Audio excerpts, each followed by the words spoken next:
Welcome to Everything is Final Fantasy. I'm Drew Kreisman. And I'm Ira Kreisman. And on this episode, Mega Man is Final Fantasy. Finally, if I may. It's kind of wild to me that we've never actually, in the years we've been doing this stuff, made any Mega Man content, if I may put it that way. Really, sure. We've brought him up a couple of times. I believe you, in particular, like bringing him up whenever we talk about Blue Mages. Yes.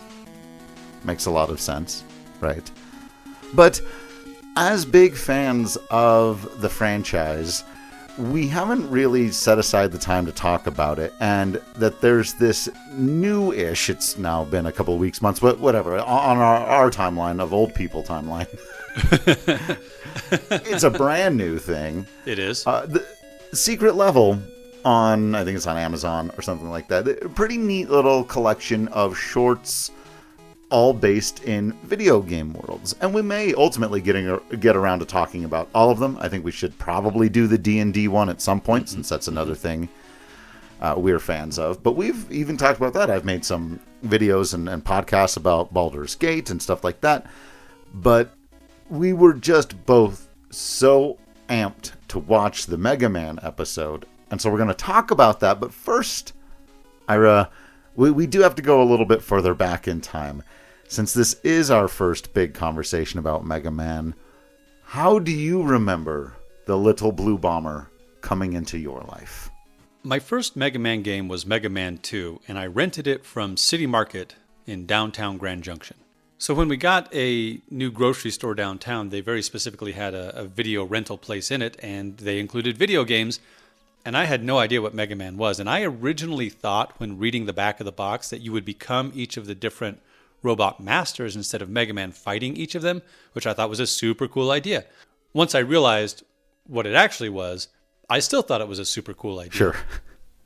And so I don't know that I ever beat an actual Mega Man game until Mega Man X. Right. Because those games were hard. Yes.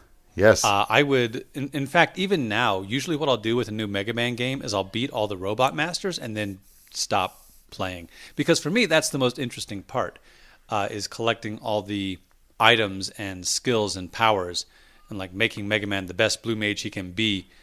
And then I kind of lose interest, which is not great. Yeah. No, I mean, I do understand it. And even as someone who's gone a bit further into each of them, ultimately, I did. So now I guess I'm jumping into my story, and I'm going to throw a bunch of asides in here. By the way, how random and amazing and cool and weird is it that grocery stores used to have video game rentals? It's always one of those memories that when I go, oh yeah. So, mom and dad would go grocery shopping for however long that took, an eternity when you're a child, if you don't have video games to go and look at. And we did a lot of judging a book by its cover, like you were saying. I just remember pulling stuff off the shelves because the cover looked interesting, and we're like, let's play this. It looks fun. And more often than not, we were right. But this was certainly, first of all, we were kids, and this was before everybody had the internet. So there was really no way to know what was supposedly good or not, or what the critics or whatever. That was even the early days of there being video game critics. So we were just like, I don't know, that one looks good. Let's grab that. And like you said, this one seemed interesting. Now, I was much younger, so I don't remember the specifics of it. I just kind of, like with the Ninja Turtles, I remember Mega Man always being around. It's just always been there. Yeah. and there he was.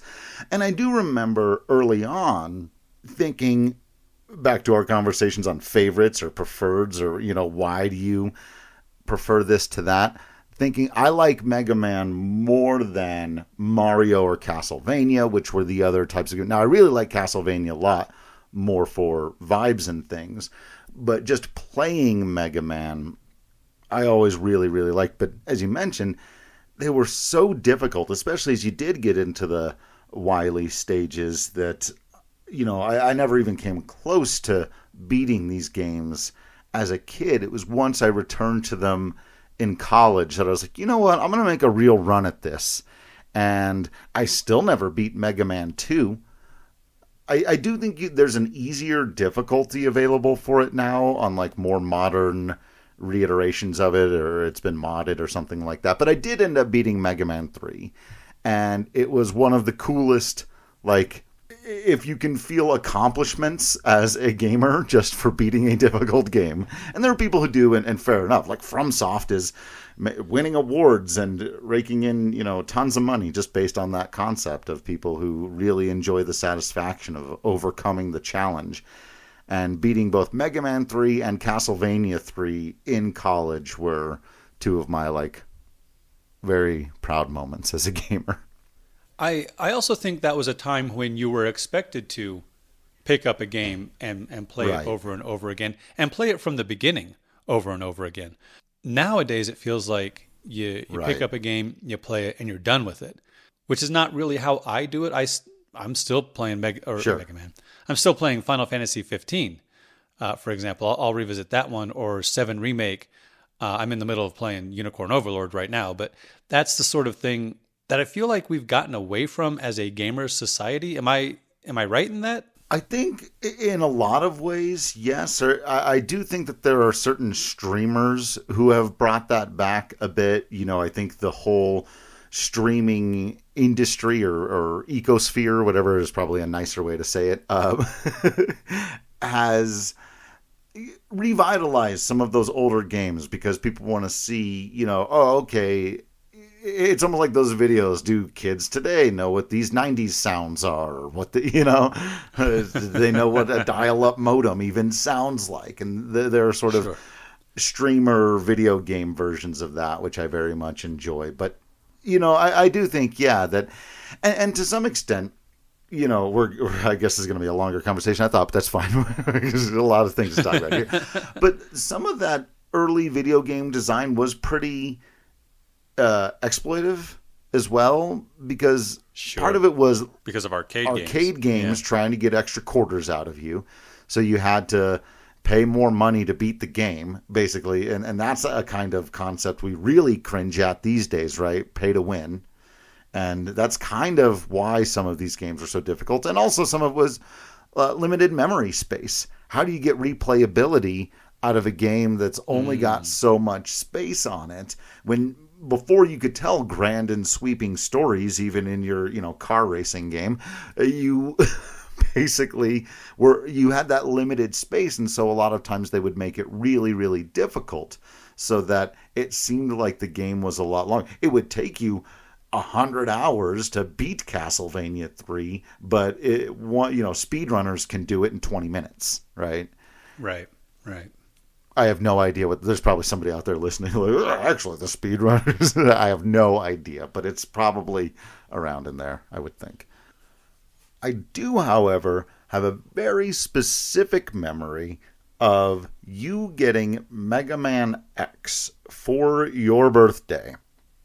And us talking about and thinking, because we had played 6 Mega Man games up to that point, and thinking, okay, maybe we just missed some along the way. Again, there was no internet to go and check. And it's like, okay, well, we've moved on to Mega Man 10. Also, remember, we're Final Fantasy fans. Right. So we jumped from 3 to 7. I remember that also. So even though there was no internet, there was Nintendo Power. So I remember being in middle school and picking up Nintendo Power eventually and realizing, oh, this is not Mega Man 10. This is Mega Man X. This character's name is X. Right. I also remember Dad making the joke right away, saying, we had no way of knowing. I just remember saying, no, it's X. It's not 10, it's X. And we were, again, used to Roman numerals, and we were like, no. And then, like you said, you went and checked your Nintendo Power. It was like, oh, Dad was right. Damn it. That's annoying. Without even knowing. He was just making jokes, and he just happened to be right. But it was a fun... and then we went up to the attic and played the Super Nintendo for hours and hours and hours, and really loved the hell out of Mega Man X and its subsequent games. And so, yeah. And we did beat that one, I'm pretty sure. Yeah. It took a while. Yeah. Well, and so one of the things I did realize with that game was learning how to when and how to use all the stuff. 8 special powers became really Plus important. the things you get throughout, right? Like the helmet and the armor and the ability to skip dash, and now you're Right. getting up to all kinds of extra stuff. And so I think it felt even more RPG like, which is maybe why we continue to go through. It's like, well, I got all this stuff. I may as well use it to defeat Sigma, you know? So all these years later, like you said, I think both of us, there are probably a lot of people out there who you just go back to Mega Man every once in a while. Some newer ones have come out. You know, I've played Sure. Yeah. 8, 9, and 10. I've probably played X through like 4, and I think you've probably played more of the X games and played them more often than I am. But they're available in all kinds of collections and have been generally throughout the years, and they're really fun games to just kind of pick up and play when you're in the mood in the middle of the night. I've been playing Mega Man 3 randomly recently because it's familiar, you know it, you love the music, you love the vibes, and you can just play it. Have you played the Battle Network, the .exe? Because I have not. No, I have not played the Battle Network games, but I've always wanted to. I've seen them, I've been interested, and I know our old pal from FF7 Remake and Rebirth, Austin Lee Matthews, has been streaming those recently. He may have completed that stream. I'm not 100% sure, but I know he had gotten into those, and they released a collection of those also recently, and they went on sale, I think, on the PlayStation Store. So yeah, that's probably my biggest blind spot in the Mega Man sort of multiverse or whatever. I even played Legends way back in the day for a little bit, though I will say, and perhaps this is our segue into the thing we're going to talk about, there have been other attempts to make Mega Man into a television show. And I vaguely recall one of them and thinking, even as a kid, thinking, this is not good. I don't know why. But this really, like, compared to, say, like the Sonic show that we actually enjoyed for a little while, as goofy as it was, this, I just remember, and I could not give you specifics, hating the Mega Man cartoon as a kid. Yeah, I remember it being very unserious. Yeah. Maybe it even felt like, and that's how some people feel about certain adaptations these days, but like it was making fun of Mega Man somehow, or making fun of the whole thing, and it's like, oh, come on, man. But all these years later, we get this thing, and I'll jump to the very end and say, this way too short of a thing. Yes. Criminally. It hurts. It's so good that when it abruptly ends at what is basically the beginning of what's going to be a, what were we saying earlier, 100 episode series, it hurt me in my chest. Like I literally had a faint chest pain. I wanted it to continue so much. So much felt like the cold open of the first episode of a 10 episode season that could run for years. And it's so painful that it's not. Maybe we can will that into existence, not necessarily you and I specifically, just the people out there in the world. Because, yeah, again, we've used this word a lot lately, but I think it applies. The vibes were just so correct. And that goes such a long way, right?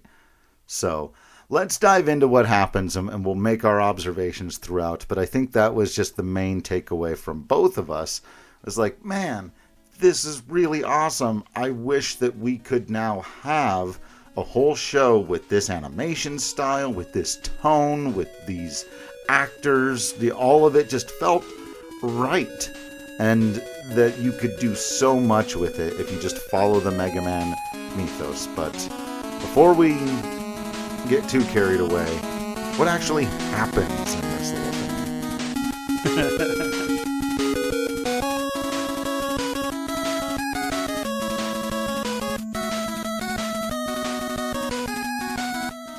We start with Dr. Thomas Light walking down a corridor looking at his datapad, and he's watching the news.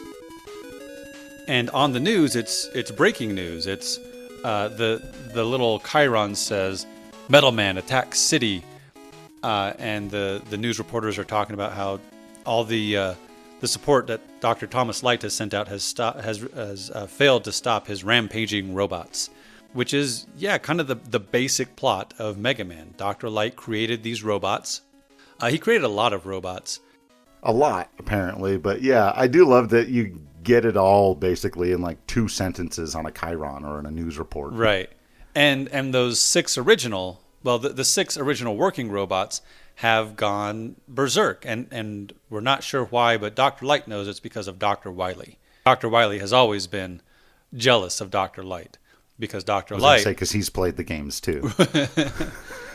No, that's not the reason. Well, Dr. Wily was always jealous that Dr. Light was able to create robots that could essentially think for themselves. And that's a big part of what's going to... of what happens in this little short. Because Mega Man is the one who's basically a person. You know, the robots are tools, but they do have the ability to make decisions. Mega Man specifically is a person. He's not a shovel. He's not a gun. Right. He's a person, and he gets to make decisions, and that's the big thing of this short. It is also worth noting that Metal Man attacks. Metal Man isn't from Mega Man 2, not from Mega Man 1. Yeah, I noted that as well. So I was wondering where in the timeline this was, or if they were doing a little time compression. Always fun. But yeah, hard to say, but I thought that was interesting that they would not name check a Mega Man 1 boss. Sure, why not Cut Man? Sure. And I think in some ways, depending on what you're reading, Metal Man is based upon the design of Cut Man. Right. Doesn't matter that much, but it's interesting to note. So Dr. Thomas Light walks into his lab, and Rock is here. Rock appears to be at first a young teenager. He's got black hair, big bright blue eyes, and he's wearing a T-shirt. It's a blue T-shirt with yellow and silver highlights, black shorts. He's wearing sneakers, and I remember these socks from when I was a kid. These are 80s socks. White socks, white tube socks with a colored stripe, and it's 2 yellow stripes. Yeah. I also noted that just like Power Ranger, he is wearing his colors. Right, and he's got a serial number on his chest. DLN001, which is the designation for Mega Man. Sure. Drew, do you know who it's Dr. Light number. Do you know who DLN000 is? Proto Man? It is Proto Man. See, I know what words mean. It's fantastic. Yeah. I love that they've got his Dr. Light number on there. And when we see Bomb Man here in a minute, he's going to have DLN006. I love that they pay attention to little details like that.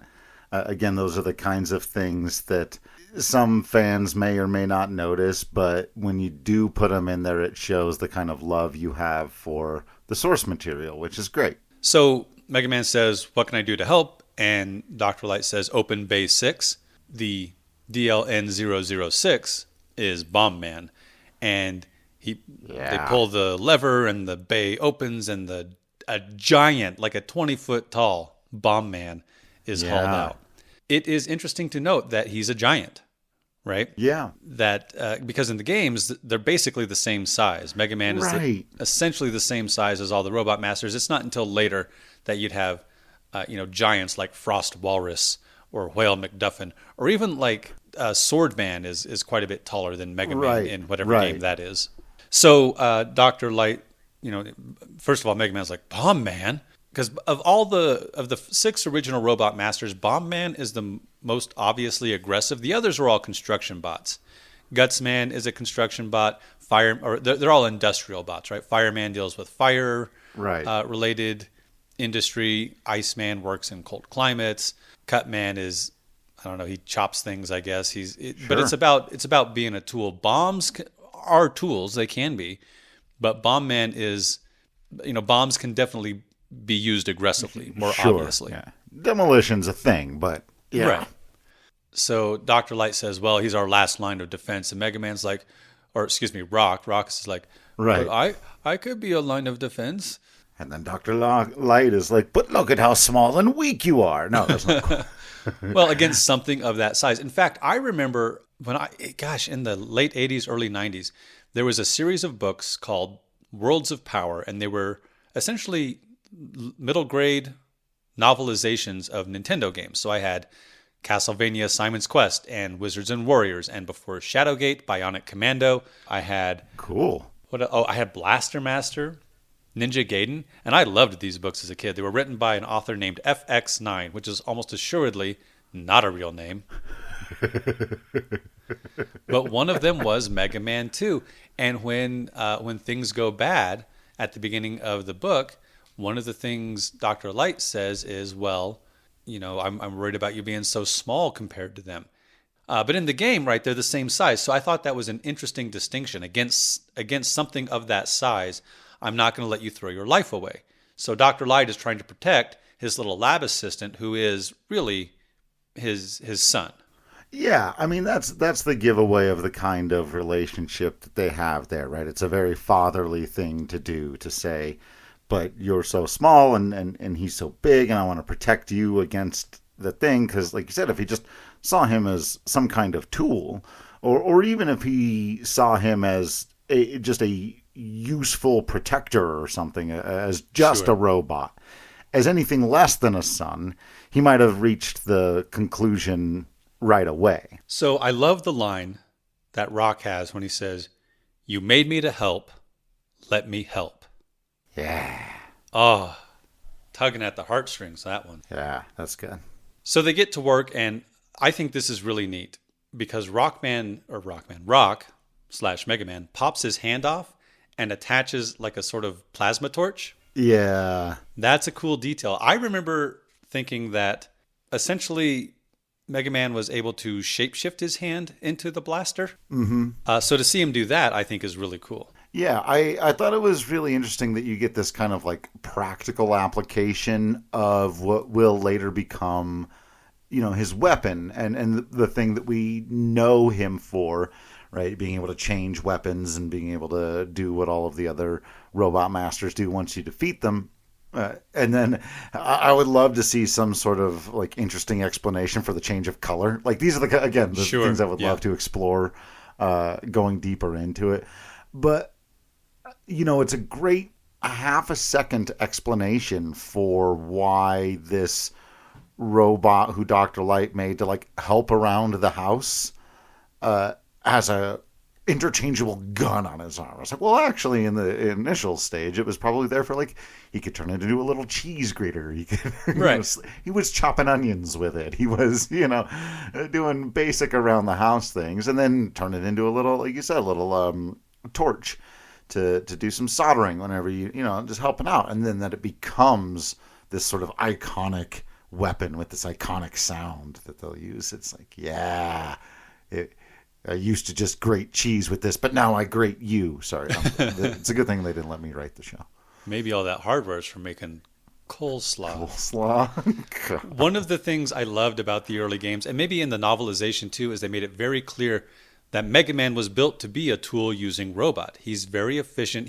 Any tool he gets his hands on, he can Right. use efficiently. And then that ends up applying also to other Robot Masters' weapons. It's a really cool concept. So, of course, things have to go wrong. A little spider bot looking thing, which, by the way, Dr. Wily very clearly brands. Like his Dr. Wily W Yeah. is painted on this little robot. Oh, boy. He's not being subtle about who's taken over the city with these No. giant robots. Is that like when someone robs a bank and then paints on the wall, like, Dr. Wiley was here? He leaves a calling card, I guess. That's all right. Love it. So it scampers into the lab, and Mega Man tries to stop it, and it leaps over them and climbs up Bomb Man. And when we get up to Bomb Man's head, that's definitely the same shape. Like, they didn't just call this giant robot Bomb Man. They used Right. the design Right. in the design of this giant demolitions robot. Right. And it grabs onto his head and zappies him. It does. It zappies him good. Dr. Light did insert something into his leg to try to block I guess it was like a Wi-Fi signal. He said something about blocking the signal so Wily couldn't corrupt him. Yeah. But apparently you don't need a signal if you can put your little spider bot on its head and implant the brainwashing that way. Mm. So Bomb Man releases a bomb. It explodes. It knocks Mega Man back into a wall. Excuse me, Rock. We're not Mega Man yet. And then we hear Dr. Light say, Rock, run. Run. And Rock does not Gets up and runs away, and it ends right there. The coward. Wait, no, is that not how these stories go? He stands up, and he faces down this giant enemy, and he has a clever idea because he sees like a little canister of, I don't know, ice power. And he plugs it into his little plasma torch, and now his plasma torch is a plasma buster, and he's able to fire an ice blast at Bomb Man's hand, which freezes the next bomb. Also, it's really cool how Bomb Man creates and summons a bomb into his palm. Yeah. That was cool. I really thought that effect was neat. So it freezes the bomb to his hand, and the bomb explodes, and Mega Man says, sorry. I know. That actually might have been my favorite thing of all of it. It's beautiful. Like, that way that he feels bad. And then it also implies a history. You know, one of these things is why I love those Castlevania shows so much is I feel like they extrapolated on so many things that were only ever loosely implied, because especially those early Castlevania games didn't have a ton of story, but there were things you could pull out of them and make, and they have, and it's like, yes, well done. And that's exactly what I want for Mega Man for these types of reasons, because you get the sense that Mega Man, Rock, and Bomb Man have been working alongside each other for a little while. Maybe they're friends. Yeah. He's probably helped build him and repair him and modify him. You also get the sense of Rock as the kind of guy who would apologize for shooting at anybody. Right. Yes. Like he's excited to go on an adventure and fight and help, but he doesn't really want to hurt anybody. Right. And I love that. Yeah. It gives you so much about who he is and what this world is, and again, what these stories could be like in that one little sorry. So then Bomb Man falls over and darn near crushes Dr. Light. Yeah. And Mega Man runs over and heaves the rubble off him. And they're about to have a conversation, but that little spider bot jumps onto Rock's head. And now Rock is going to be corrupted and turned into one of Wily's robots. No. And we get a good long several seconds of the lightning and the flashing eyes and the, oh no, what's going to happen? And he falls to his knees before he's finally able to grab it off his head and bounce it off the floor and blast it to smithereens with his ice buster. Yeah. You know, there's an interesting what if here. So I did think for a second, I was like, okay, they're just telling the story of like how he becomes Mega Man and starts being Mega Man. And then as this was happening, I was like, is this about to get like into a weird, dark Elseworlds? It's like, especially because I had just watched the Pac-Man one. Right. So it's like, so these aren't necessarily just going to go where you think they are. For a second, I was like, is Dr. Light going to die? And then Mega Man's going to become corrupted and become Dr. Wily's like top lieutenant. And then I was like, glad that didn't happen, but I would also watch that show. Sure. Well, and Proto Man's not around, right? Where's Blues? Maybe he's already been corrupted. Right. So Rock immediately starts apologizing. I'm sorry, you told me I shouldn't. I never should have done that. And here we get the full arc of these two in this, 6-minute piece. Right. Where Dr. Light says, no, that was amazing. It does not matter what I built you for. You were meant for this.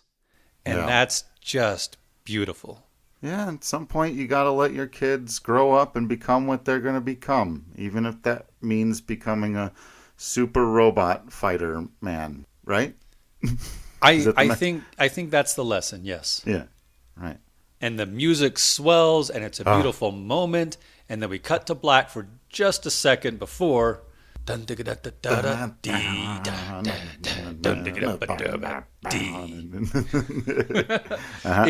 It's a beautiful use of this particular piece as essentially we get the suiting up moment. Yeah. He's putting the robot armor on over Mega Man's cute little sneakers. Yeah. And he's got the blue and black suit on, and they practice with the Buster Cannon, and it's just fantastic. And Mega Man walks to the teleporter, and Dr. Light says, "Hey, kid," and tosses him the helmet. Hey, You forgot this. It's wonderful. It's so great. It's amazing.